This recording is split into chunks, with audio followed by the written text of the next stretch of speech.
This video shows my console and PC sense settings. I made sure to put chapters in this video so you can easily skip to parts you value more than other settings.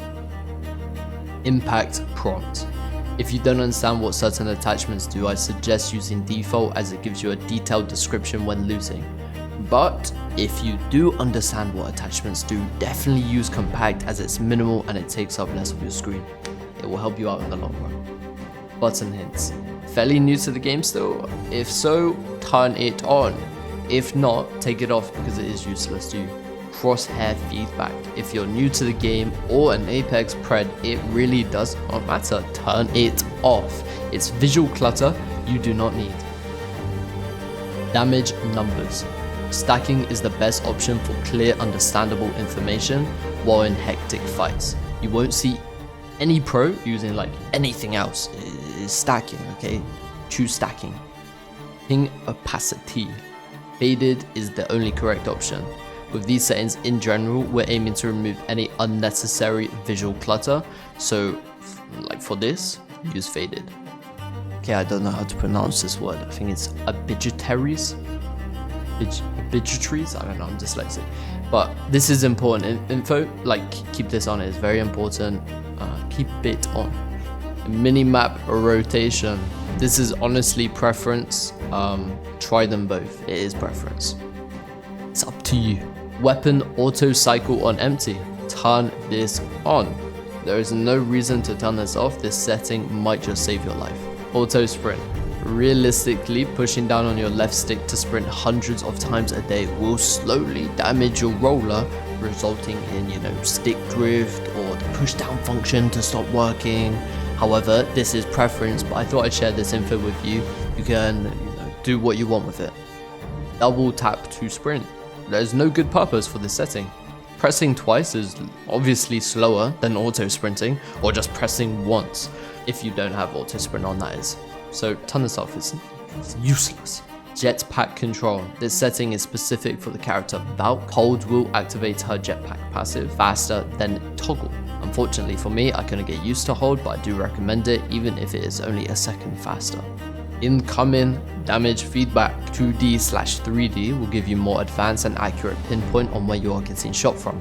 Not a major difference from the other options, but this extra info is nice and I do recommend it.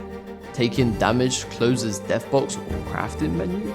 Turn this off if you haven't already. Armor swapping in boxes while getting shot at is a skill worth learning. Good players do it multiple times a game. You're literally at a disadvantage if you don't, or if you do have this on, you're at a disadvantage. Get used to having it off. Pop up. I have this turned on as the info is compact and minimal, and even though I know which hop ups go on which gun, this saying sure helps me in fast, tense fights when I'm quick looting. However, ultimately it is preference, so this one's up to you, and everything else below is now preference. This is for you, what you like. Any last words? Yeah, but first a quick word from our sponsor. Are you tired of dying to noobs in video games? Are you tired of not being able to see the enemy? Oh my god, what is that? Tired of your dusty gaming equipment? Well, worry no more. Sony are sponsoring today's video, and I'm here to tell you the good news. The brand new InZone M9 monitor is jam-packed with the best specs out there. It's a big 27-inch gaming screen with 4K resolution, full array local dimming, 144 Hz, and a crazy 1 millisecond response rate. Wow! Doesn't that sound good to you?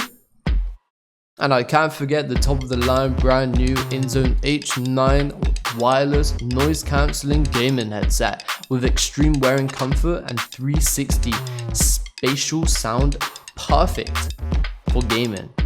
Did I mention it has Bluetooth? Say it again, Dexter. The Bluetooth device is ready to pair. Because it does! Check them out, link in the description. Button layout. If you don't use a controller with paddles, these two presets are really good. Evolved is great as you can jump and crouch spam and your thumbs don't need to leave the thumbsticks. This is clearly better and more efficient than default. Ninja. Ninja is very similar to Evolved in the sense that you can jump and crouch spam while aiming, but the buttons are just in different places. Not something I personally use, but it's still good. Button Puncher is great if you main a legend that has to be accurate and fast with their tactical ability, for example, Fuse or Pathfinder. This is because you can still move and aim while activating your tactical. If you play Claw, then I'm sure you already know what's like best for you, and you don't need this information I'm giving here. I play on an aim controller. Use code SPOOKY. That's code SPOOKY, SPOOKY, which has 4 paddles. So my custom settings look a mess, but it works for me. Controller settings, stick layout. This is complete preference. I like default. Interact/reload button.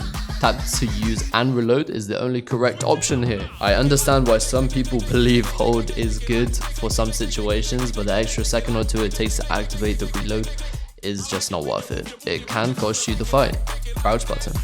I used to crouch spam in all my fights, but for the past year I've realized in most cases it's actually more damaging than good, as the enemy can get lucky headshots on me. If I'm playing a head glitch, crouch spamming is obviously very efficient, and in some other scenarios it's still very viable, and for that reason I use crouch on hold as it is faster than toggle. Think of it like this: it will take 1 click to crouch and stand up again, but 2 clicks are needed on toggle to do the exact same action. Fast is better, but it does come down to preference. Aim button. I recommend hold. That's mainly preference. I don't know anyone that doesn't use hold though. Just saying. It's a bit weird if you don't use hold. Survival slot button. This is better to have on, but once again, that's up to you. Trigger dead zones. Turn this off if you have a normal roller. Your game will respond to you pressing your triggers slightly faster than if you were to have some sort of dead zone on. I have digital triggers which auto turn this function off, so this setting doesn't change my game. Once again, use code SPOOKY at AIM Controllers. They have lifetime warranty controllers. My code has like 25% off for the summer sale.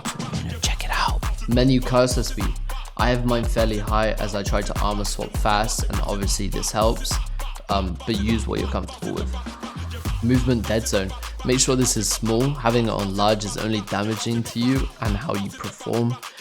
I suppose if you have stick drift on your left stick, putting this setting on large would help, but use small if you don't have stick drift on your left stick. Inverted look, that is preference. Vibration. I play with vibration off so the controller shakes don't mess with my micro adjustments when I'm shooting someone, but ultimately, this is preference.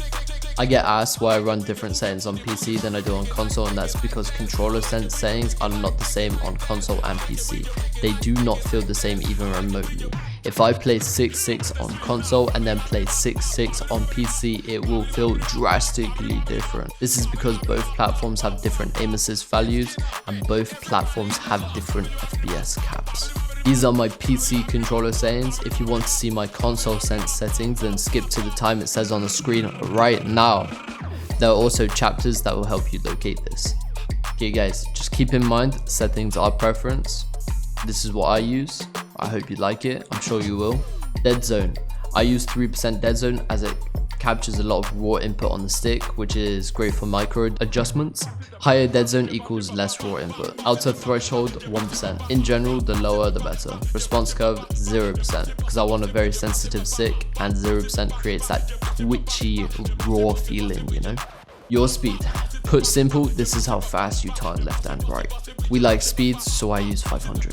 Pitch speed. If you didn't know, pitch speed is how fast you look up and down. I use 350. All of the turning extra settings are 0. I hate these settings and I don't think they are good at all.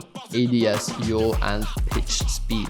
This is complete preference. I used to run a high ADS speed for a long while, but I turned it down. Use what you're comfortable with. On screen is mine if you want to, test it out. All of the extra ADS settings are once again on 0. Don't mess with these, keep them on 0.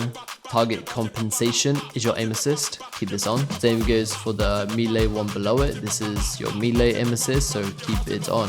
Video settings. A lot of these settings depend on your monitor and your PC, but I'll run through them anyway, very fast. Display mode, full screen. Aspect ratio, native. Resolution, native. Brightness, this depends on your monitor. This is like complete preference. It is down to the monitor you're running. Pretty much everyone will be running different monitors, you know. Field of view, on 70 you'll be a gunner. You will win every single 1v1, but you will lose so many team fights due to the lack of awareness you have. I like 110. I think anything over 102 is good, but anything below isn't worth running. FOV ability scaling. This is important to disable this setting. It increases your FOV when using Octane Stim, Bloodhound Ult, and many other legend abilities. The increase in FOV will slightly change your ADS sense, hip firing and micro adjustments will feel slightly off, and ultimately will do nothing but harm your performance. Disable this setting. Sprint view shake. Minimal is the only correct option. You don't want your screen to shake unnecessarily, so turn this off. Regarding the rest of my video settings, I purposely run low settings so I can maintain high FPS. I'll show my video settings on screen now, but remember every PC is different.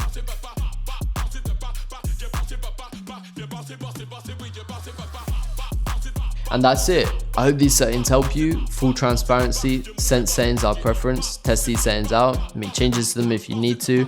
And if they aren't for you, that's completely okay. Leaving a like and comment really helps me out, you know. I can make more videos like this. Console sense.